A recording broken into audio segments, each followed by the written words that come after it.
자, 오늘 우리는 마지막 2023년 마지막 주일 예배를 드리면서 또 여기까지 도우셨다라는 제목으로 함께 말씀의 은혜를 나누고자 합니다. 2023년 우리가 여기까지 온 것도 역시 하나님의 은혜인 줄 믿습니다. 하나님께서 여기까지 우리를 도우셨기에 오늘도 건강한 모습으로 주님 앞에 나와 예배드리는 것 아니겠습니까? 오늘도 말씀과 예배 속에서 우리와 함께 하신 하나님의 크신 은총을 또 우리가 받고 또 이제 곧 내일부터 시작되어서 2024년 더욱더 귀한 모습으로 하나님께 충성하는 저와 우리 성도님들 다 되시기를 주님의 이름으로 축복합니다. 자, 이제 오늘 본문 말씀 봅니다. 오늘 본문 말씀 너무나 잘 아시는 말씀이죠. 그리고 기억하십니까? 작년에도 마지막 날 이 말씀 드렸고 그 전에도 이 말씀 드렸고 그 전전에도 제가 부임한 이후로 마지막 때면 마지막 날이면 주일이든지 주일 오후든지 아니면 수요일이든지 이 말씀을 한 번은 꼭 하고 갑니다. 오늘도 마지막 날 사무엘상 7장 하나님께서 여기까지 우리를 도우셨다. 에베네셀 동일한 말씀이죠. 이 말씀으로 말씀의 은혜를 함께 나누고자 합니다. 자, 오늘 본문에 나오면 이스라엘의 시대적 배경은 뭐냐? 사사 시대가 거의 끝날 무렵, 그리고 이제 왕정기 1대 왕 사울이 세워지면서 왕정기가 시작되어지는데 그 중간 거의 왕정이 세워지는 초기 사사시대가 끝날 무렵이 오늘 본문의 배경이 되는 시대입니다. 하나님께서 이스라엘 백성들을 애굽에서 노예 생활하던 그들을 출애굽시키셔서 약속의 땅, 아브라함과 약속한 그 땅 아니겠습니까? 젖과 꿀이 흐르는 가나안 땅으로 그들을 인도하셔서 이곳에서 정착하며 살게 하셨습니다. 근데 가나안 땅에서 하나님의 은혜로 풍성한 풍요를 누리며 살아가는데 그들이 큰 고난 가운데 살아가게 됩니다. 가나안 원주민들과 가나안 족속들과 끊임없이 그 수백 년의 역사 속에서 전쟁을 하면서 이 사사시대를 보내게 되었다라는 겁니다. 더욱이 이 사사시대 나라가 하나로 통일되어져 있지 않습니다. 한 민족이죠. 아브라함의 자손들이다 얘기를 하지만 12지파 개념이 굉장히 강합니다. 어찌 보면 우리나라랑 비슷한 현실이죠. 그러니까 나라가 하나로 이루지 못하고 지파 개념이 강한 때에 대적들의 곳곳에서 이스라엘을 괴롭히니 그것 때문에 큰 고민거리가 많고 삶에 있어서도 큰 피해를 보며 그들이 살았다. 그러니 전국이 늘 불안하고 안정을 찾지 못하던 시대가 사사시대였다라는 겁니다. 자, 그러면 하나님의 백성들 이렇게 된 이유가 뭐겠습니까? 하나님께서 그들을 출애굽시켜 주셔서 우리가 새벽마다 이제 창세기부터 다시 말씀을 보면서 출애굽에 대한 이야기 우리가 많이 아시잖아요. 많이 들었고 하나님께서 그들을 하나님의 백성 삼아 주시고 거룩한 백성 되게 하시고 이미 그들의 조상과 약속하셨던 약속의 땅, 젖과 꿀이 흐르는 땅으로 이주해 놓으셨는데 왜 그 땅에서 하나님의 백성답게 살지 못하고 거룩하게 살지 못하고 그리고 풍요를 누리며 평안하게 살지 못하느냐? 그 이유가 뭐냐라는 겁니다. 하나님이 힘이 없으셔서도 아니겠죠. 하나님이 대적들을 물리쳐 주지 않으셔도 아니라라는 겁니다. 그 이유는 단 하나이죠. 그것이 뭐냐? 하나님을 알지 못하는 세대가 들어서면서부터 이스라엘이 타락하기 시작했다라는 겁니다. 사사기의 시작을 보면요. 여호수아는 가나안 땅에 들어와서 정복한 기사가 그려져 있고 사사시대를 들어오면서 정복하지 못한 백성들이 민족들이 남아있다는 이야기가 기술되면서 그때부터 어떤 이야기가 시작되어지느냐? 하나님을 알지 못하는 세대가 일어나게 되었다. 그러면서 사사기의 특징을 가장 잘 말씀하는 단어가 뭐냐면 그들이 왕이 없으므로 자기 소견에 옳은 대로 살았다 하는 이야기가 사사시대의 상황을 한마디로 이야기하는 겁니다. 사사시대 이스라엘의 왕이 없으므로 자기 소견에 옳은 대로 살아왔다. 말씀은 참 일리가 있죠. 왕이 없기 때문에 구심점이 없고 한 나라로 뭉침이 없기 때문에 내가 옳은 대로 내 소견에 옳은 대로 내가 원하는 대로 내 뜻대로 그렇게 살아왔기 때문에 나라가 불안정하다라는 말씀이죠. 그것이 사사시대를 일컫는 한 단어입니다. 근데 이스라엘의 사사시대 때 왕이 없었느냐? 예, 사람 왕은 없습니다. 실제로 그들 가운데 왕은 없었고 하나님의 때때로 사사를 보내셨지만 사사는 왕이 아닙니다. 그렇다고 이스라엘에 진짜 왕이 없었느냐? 아닙니다. 이스라엘에 진정한 왕이 있는데 그들이 잊어버렸습니다. 이스라엘의 참된 왕은 누구십니까? 하나님이시죠. 하나님이 저들의 왕이십니다. 그러나 이 사사시대로 넘어오면서 가나안 땅을 정복하는 그 은혜를 다 잊어버리고 하나님을 알지 못하는 세대가 일어나고 그것이 세상 풍조가 되어버리고 말았습니다. 하나님을 알지요. 모르는 것은 아니지만 그 이전만큼 전심으로 하나님을 알지 못하는 세대가 일어나게 되었다. 그러니 왕이신 하나님을 잊어버리고 하나님의 뜻이 아닌 자기 소견에 옳은 대로 살아왔던 시대가 사사시대가 되었다라는 겁니다. 그러니 민족의 정체성, 이스라엘의 정체성은 뭐예요? 하나님의 백성이에요. 정체성을 잃어버리고 영적으로 타락하고 더욱이 하나님이 가장 싫어하는 것, 우상 숭배를 하면서 그들은 점점 더 타락해지고 말았다는 겁니다. 그렇게 이스라엘 백성들이 하나님을 떠나니 하나님이 백성 삼아주신 그들이 하나님을 저버리니 어떻게 됩니까? 하나님도 그들을 놓을 수밖에 없는 거죠. 그러니 거기에서부터 시련이 시작되었던 겁니다. 이스라엘의 모든 고난이 찾아오고 전쟁이 일어나고 고통이 찾아오는 것은 저들이 하나님을 떠났기 때문에, 하나님을 버렸기 때문에, 하나님이 그들과 함께하지 않으셨기 때문에 이러한 큰 시련이 저들에게 찾아왔다. 이것이 오늘 우리가 말씀을 읽은 사무엘상 7장의 배경이다 하는 겁니다. 자, 이러한 시대에 오늘 말씀을 보면 누가 등장합니까? 사무엘이 등장합니다. 사무엘은 마지막 사사라고도 그렇게 이야기하고요. 또는 제사장이고 또는 선지자라고도 이야기합니다. 또 정치적 지도자입니다. 그러니까 모든 것을 다 감당하는 사람이 바로 사무엘인데, 사무엘은 이 영적으로 완전히 무너진 이 시기에 등장하여 어떤 일을 합니까? 무너진 하나님과의 관계를 회복시켜 나가기 시작합니다. 백성들로 하여금 이제는 잘못된 길에서 떠나서 하나님께 돌아오게 만들도록 대각성을 펼치는 사람이 바로 사무엘이라 할 수가 있는 거죠. 사무엘을 중심으로 보통 백성들 다시금 참회하고 하나님께 돌아옴으로 말미암아 평화의 시기를 만들었던 때, 그때가 바로 사무엘이 통치하던 다스리던 그때였다라는 겁니다. 특히 오늘 본문에도 말씀도 나오지만 사무엘은 미스바 대성회를 열게 합니다. 모든 백성들을, 이스라엘 모든 백성들을 미스바 광장으로 불러 모읍니다. 거기에서 그들의 죄를 자복하며 그동안 사사시대를 거치면서 하나님을 떠나 우상을 섬기던 그들의 죄를 자복하면서 참회 기도를 하기 시작하죠. 모든 백성들이 금식하며 하나님께 회개 기도를 하게 됩니다. 오늘로 말하면 뭡니까? 전 국민이 한자리에 모여서 회개의 기도, 회개의 집회를 하는 겁니다. 1907년에 이 땅의 대부흥의 역사, 한반도의 부흥의 역사가 있었던 것처럼 이 사무엘 중심으로 온 이스라엘 백성들이 하나님 앞에 자신들의 죄를 참회하고 회복 운동을 하기 시작하게 되었다라는 겁니다.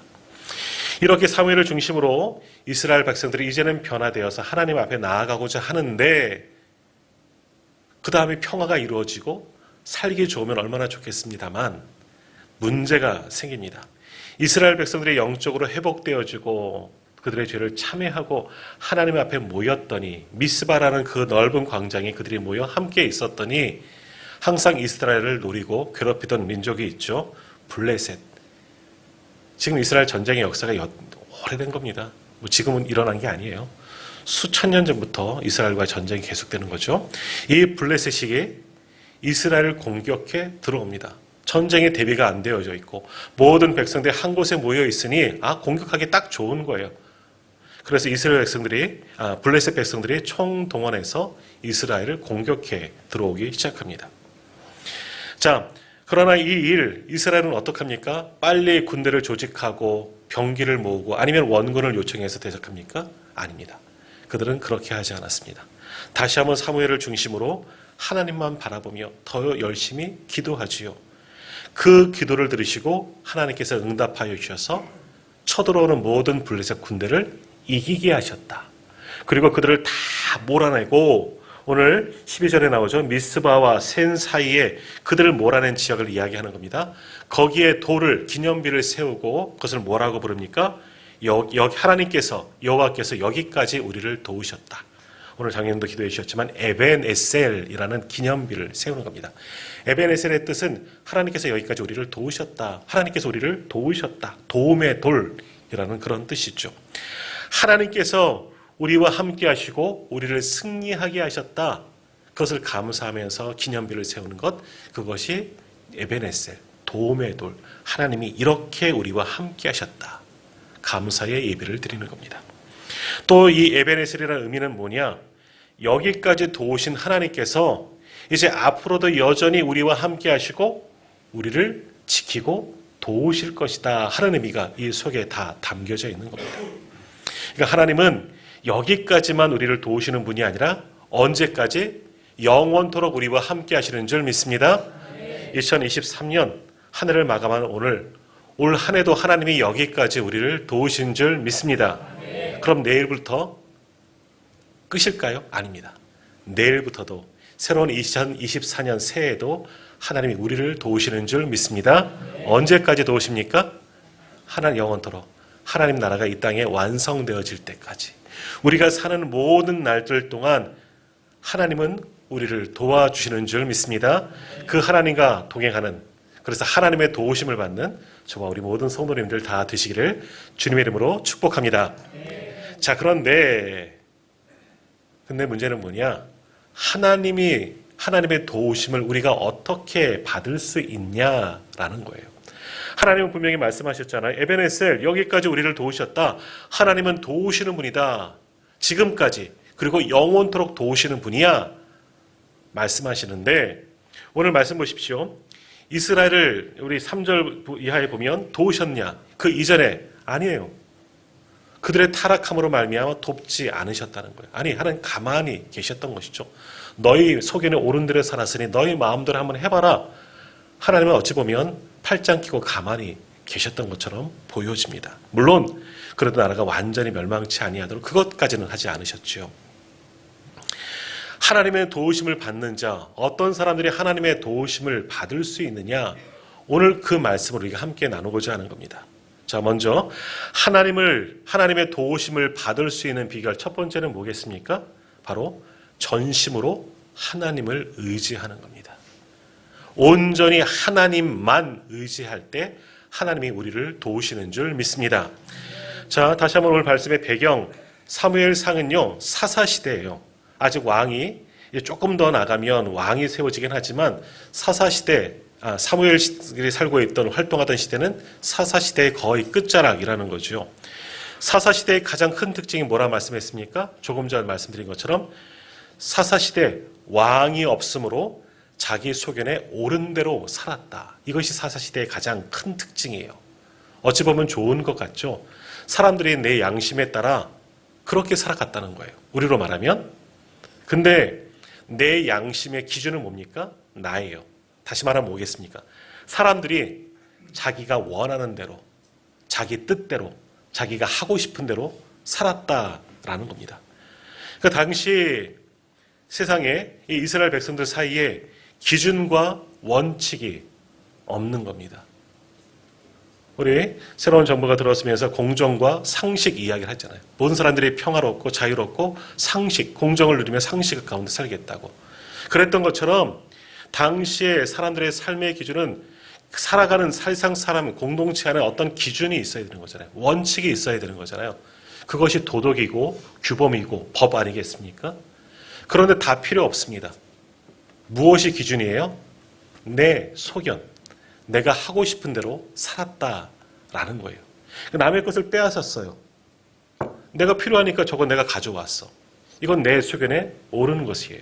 전혀 내게는 문제가 되지 않습니다. 빼앗긴 사람은 뭡니까? 왜 내 걸 가져가? 이야기할 수 있지만 내가 필요하니까 가져갔어. 그게 끝인 거예요. 이게 내 소견에 옳은 대로 살아가는 사람들의 모습이라는 것이요.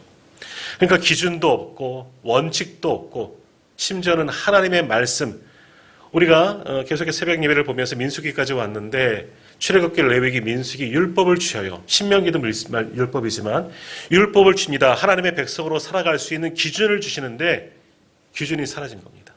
하나님을 알지 못하는 세대, 자기 속에는 옳은 세대가 들어서니 이러한 기준과 원칙, 정의와 공의가 완전히 사라진 시대가 사사시대였다라는 겁니다.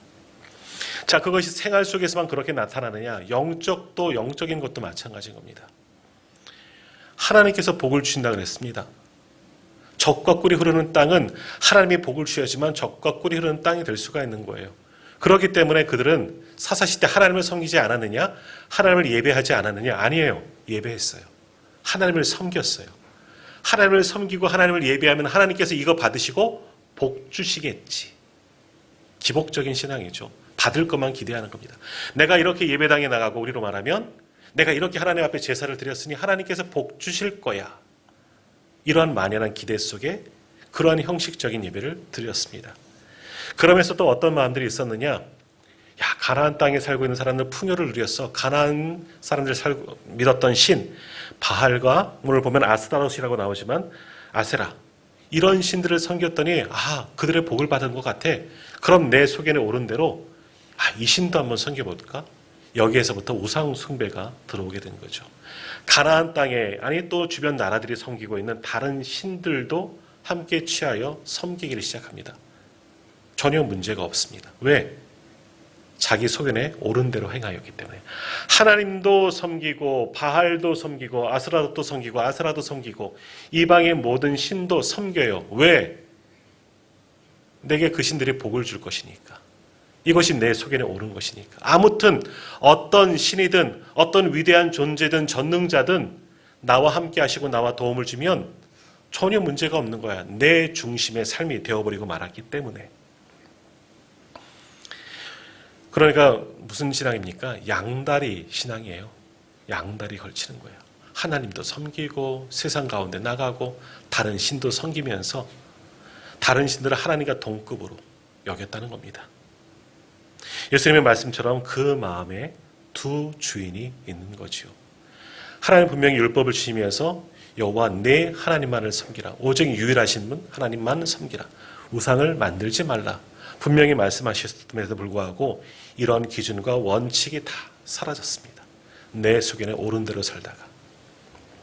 자, 그러한 시대에 사무엘이 나와서 분명히 이야기하는 거죠. 이제는 전심으로 여호와께 돌아와라. 그동안 너희가 섬겼던 이방 신을 다 제거하고 이제는 하나님만 섬기자. 하나님도 섬기자가 아니고 하나님만 섬기자는 거예요. 내 안에 있던 모든 우상들 다 제거하고 하나님만 섬기자. 전심으로 하나님께 나아 회개하고 하나님만 섬기자. 미스바에 왜 모인 겁니까? 회개하기 위해서 모인 거예요. 그동안 타락했고 정말 이방신을 섬겼기 때문에 이 모든 것을 참여하고 하나님만 섬기려고 모인 거예요. 오늘 말씀을 착각하는 경우가 있어요. 블레셋에 쳐들어왔기 때문에 그들이 기도하고자 하나님께 부르짖고 매달리고자 미스바에 모인 것이라 생각하는데 아니에요. 블레셋 때문에 모인 것이 아니라 영적인 순수함과 새로운 회개함을 가지고 미스바에 모인 겁니다. 내가 잘못했구나. 내 죄를 깨닫고 사무엘의 말을 들어보니까 내가 잘못된 길로 나아갔구나. 내 속에는 옳은 줄 알았더니 이것이 하나님 앞에 죄였구나. 회개하기 위해서 미스바에 모였다라는 겁니다. 미스바에 모여서 전심으로 하나님만 섬기기로 결단하는 겁니다. 그것이 미스바 회개운동이죠. 자, 오늘 본문 3절 말씀을 한번 같이 읽도록 합니다. 사무엘상 7장 3절 말씀 같이 읽겠습니다. 사무엘이 이스라엘 온 족속에 말하여 이르되 만일 너희가 전심으로 여호와께 돌아오려거든 이방 신들과 아스타롯을 너희 중에서 제거하고 너희 마음을 여호와께로 향하여 그만을 섬기라. 그래야면 너희를 블레셋 사람의 손에서 건져내시리라. 아멘. 어떻게 섬기라? 전심으로. 너희가 하나님께 돌아오려거든 전심으로 여호와만 그만을 섬기라. 하나님만을 섬기라. 전심으로 돌아와라. 전심으로 섬겨라. 미스바에서 모여서 그거 한 거예요. 이제는 하나님만 섬기기로 결단하겠다. 하나님만 나의 하나님으로, 내가 하나님 중심으로 살아가겠다. 자, 바로 여기에 힌트가 있습니다.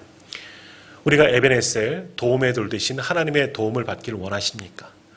어떠한 사람들이 하나님의 도우심을 받을 수가 있습니까? 바로 이 말씀이에요. 전심으로 하나님께 돌아오면, 전심으로 하나님만 섬기면 하나님이 그러한 사람들을 전심으로 도와주실 줄 믿습니다. 자, 오늘 한번 생각해 보십시오. 나는 올 한 해 전심으로 하나님만 섬겼습니까? 전심으로 하나님만 의지했습니까? 하나님의 약속을 믿고 전심으로 그것이 이루어질 것을 믿고 살아갔습니까? 올 한 해 내 믿음을 한번 돌아보십시오. 전심으로 섬기지 못하였다면 오늘 이스라엘 백성들처럼 참여하는 겁니다. 오늘 참여의 기도를 드리긴 했지만 다시 한번 회개해야죠. 하나님, 제가 그렇게 하지 못했네요.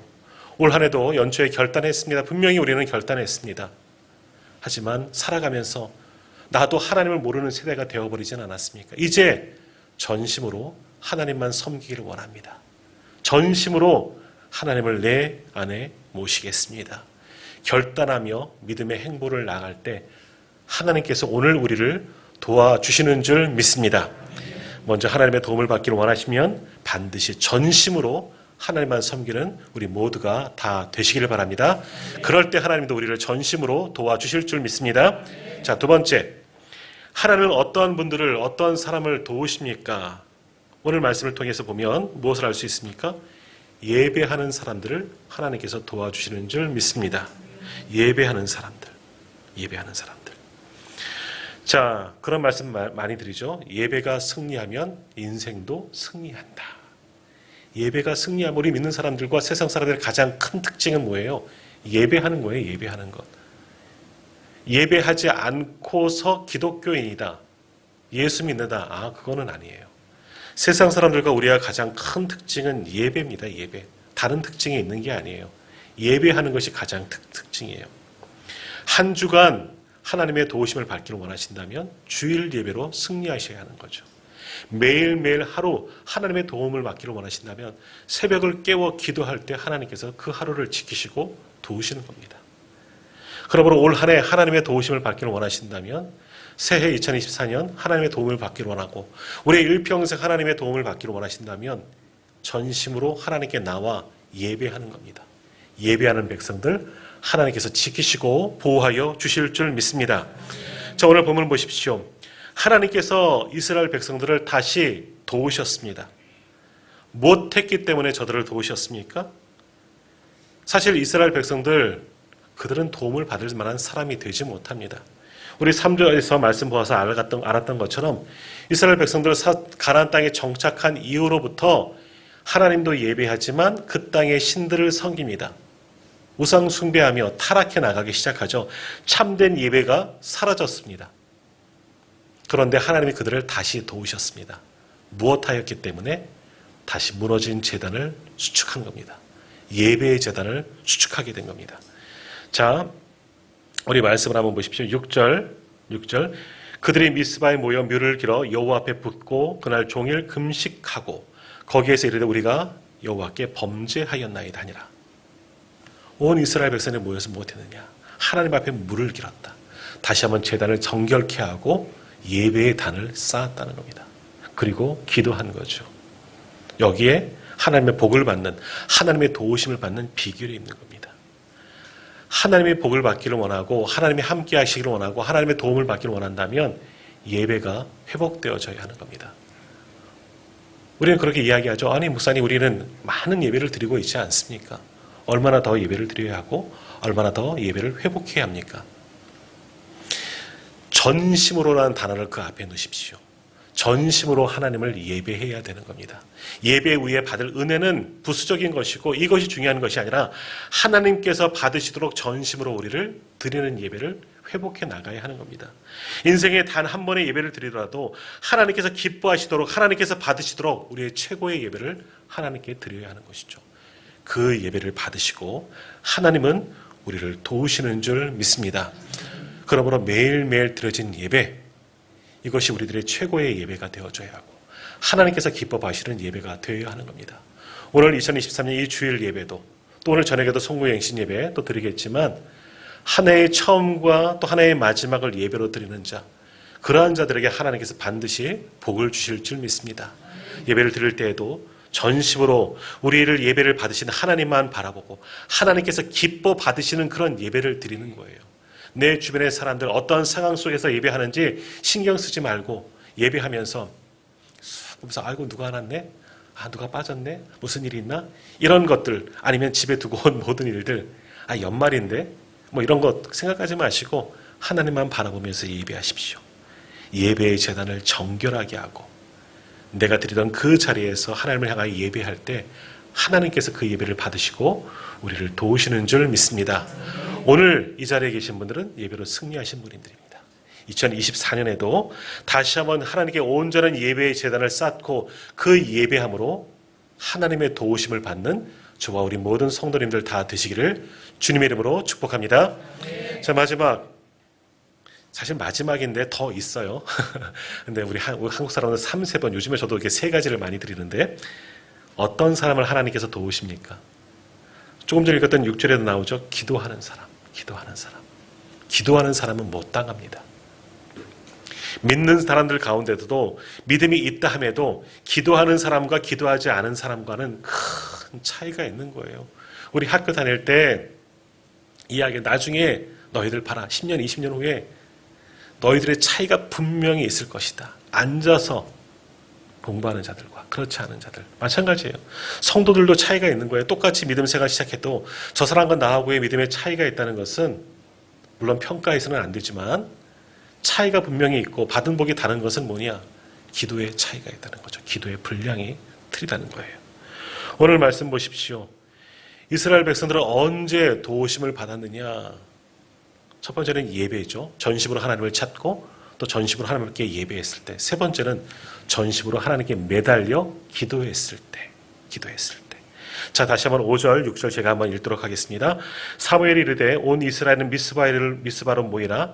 내가 너희를 위하여 여호와께 기도하리라 하매 그들이 미스바에 모여 미를 길어 여호와 앞에 붓고 그날 종일 금식하고 거기에서 이르되 우리가 여호와께 범죄하였나이다 하니라. 사무엘이 미스바에서 이스라엘 자손을 다스리니라. 아멘.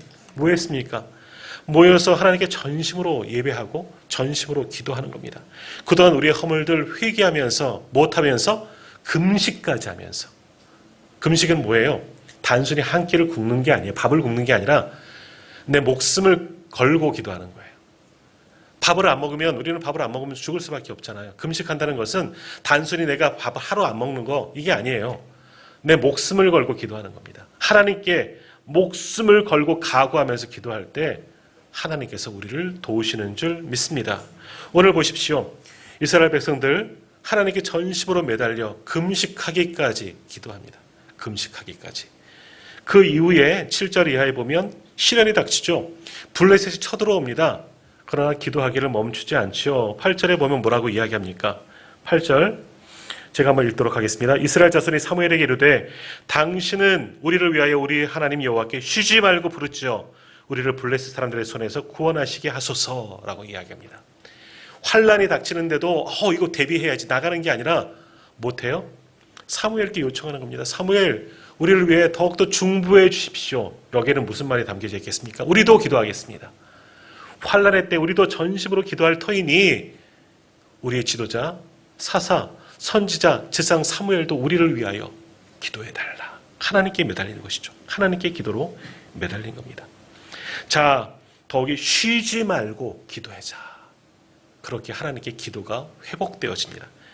그럴 때 어떻게 했느냐? 이제 9절 말씀해 보면 사무엘이 다시금 예배의 제단을 쌓고 어린 양으로 번제, 이건 예배입니다. 진정한 예배죠. 그리고 이스라엘을 위하여 여호와께 부르짖음에 기도하였다. 사무엘과 온 이스라엘 백성들이 전심으로 하나님만 바라보고 전심으로 예배하고 전심으로 기도하였더니 9절 맨 마지막에서 뭐라고 말씀합니까? 여호와께서 응답하셨더라. 여호와께서 응답하셨더라. 오늘 우리도 하나님을 이렇게 시험하십시오. 전심으로 하나님만 의지하고 하나님께 전심으로 예배하고 하나님께 전심으로 기도하십시오. 하나님이 응답하여 주실 줄 믿습니다. 자, 근데 오늘 말씀 잘 보셔야 돼요. 순서가 바뀌면 안 돼요. 하나님의 기도의 응답이 뭐예요? 오늘 우리는 결론을 하나님이 도우셔서 블레셋을 이기게 하신 것이 응답이라 생각합니다. 이것은 부수적인 거예요. 우리가 기도하면 하나님께서 이만큼 복 주실 거야. 이거는 부수적인 거예요. 응답은 뭐냐? 하나님께서 들으심이 응답이에요. 우리가 기도하는 것을 하나님이 들으신 것 자체가 응답인 줄 믿습니다. 우리가 간구하는 것, 하나님께서 들으시나 안 들으시나 우리 궁금할 때 참 많이 있지 않습니까? 근데 요한계시록에 보면 뭐라고 이야기합니까? 성도들의 기도가 향이 되어 거룩한 대접에 담겨서 천사들이 하나님께 올려보내는 거예요. 우리가 기도하는 것은 흩어지는 게 아니에요. 나 혼자 막 떠들고 가는 게 아니에요. 우리가 기도를 드리면 그것이 거룩한 향이 되어 하나님께 상달되어지는 겁니다. 하나님께 모든 기도가 올라가는 거예요. 하나라도 땅에 떨어지는 기도가 없는 거예요. 그 자체가 응답이에요. 우리가 기도할 때 하나님은 그것을 들으시는 것, 그것이 바로 진정한 기도의 응답인 줄 믿습니다. 오늘 기도하십시오. 여러 가지 하나님의 나라와 의를 구하죠. 하나님의 것을 먼저 구하시고, 그리고 내 마음에 힘든 여러 가지 일들 하나님께 기도하십시오. 그것은 반드시 응답될 줄 믿습니다. 아니, 하나님께서 들으시는 줄 믿습니다. 들으시면 역사가 일어나는 겁니다. 자, 들으셨어요. 들으시니까 어떡하십니까? 응답하셨다 말씀하잖아요. 그러면서 이제 하나님께서 본격적인 일을 하십니다. 10절 이하에 보면 큰 우레를 바라십니다. 하나님의 방법은 놀랍죠. 이스라엘은 나가서 싸웠다는 이야기가 아니에요. 하나님께서 먼저 싸우시는 거예요. 하나님께서 우리를 도우신다 약속하셨잖아요. 우리에게 응답하셨잖아요. 기도를 드시고 예배를 받으셨잖아요. 전심으로 하나님께 향한 그 마음을 받으셨잖아요. 하나님이 움직이십니다. 하나님의 움직이심은 우리가 할 수 없는 방법으로 움직이시는 겁니다. 큰 우레를 바라셔서 적들을 혼비백산 만들어 놓습니다. 그 다음에 하나님께서 그들을 물리치시니 이스라엘은 숟가락만 얹으면 되는 겁니다. 하나님의 권능으로 역사하실 때 따라가기만 하면 이기는 거예요. 자, 오늘 그래서 11절에 보면 이스라엘 백성들이 블레셋을 추격하여 백갈 아이에 이르렀고 미스바의 센 사이에 세워 돌을 취하여 에베네셀을 취했다. 이스라엘에 싸워서 잘 싸워서 이겼느냐 물리쳤느냐 아니에요. 하나님이 그들을 다 물리쳐 주신 거예요. 이스라엘은 쫓아가면 되는 거예요. 그리고 잃어버렸던 땅을 다 회복했다는 거예요. 이런 기적을 오늘 우리에게도 주시는 줄 믿습니다. 오늘 기도하십시오. 그러면 감당하지 못할 일들이 우리 앞에 없게 되는 줄 믿습니다. 전심으로 기도하고 전심으로 하나님을 신뢰하면 하나님께서 여기까지 인도하시고 우리의 앞길도 열어주실 줄 믿습니다. 그런 기도의 능력을 오늘 기도하는 우리 모두가 얻게 될 줄 믿습니다. 자, 이제 다가올 2024년 우리의 삶의 방향이 정해집니다. 어떻게 나가야 합니까? 어떻게 하나님의 도우심을 받기를 원하십니까? 전심으로 하나님만 의지하십시오. 그리고 전심으로 하나님만을 예배하십시오. 그리고 전심으로 쉬지 말고 하나님께 기도하십시오. 그럴 때 에베네셀의 하나님, 여기까지 우리를 도우신 하나님의 크신 은혜가 그렇게 하나님께 나간 모든 분들에게 임하게 될 줄 믿습니다. 지금까지 도우신 하나님이 이제 24년에도 아니 영원히 하나님의 나라가 임할 때까지 우리를 도우시고 우리와 함께하여 주실 줄 믿습니다. 기도하겠습니다.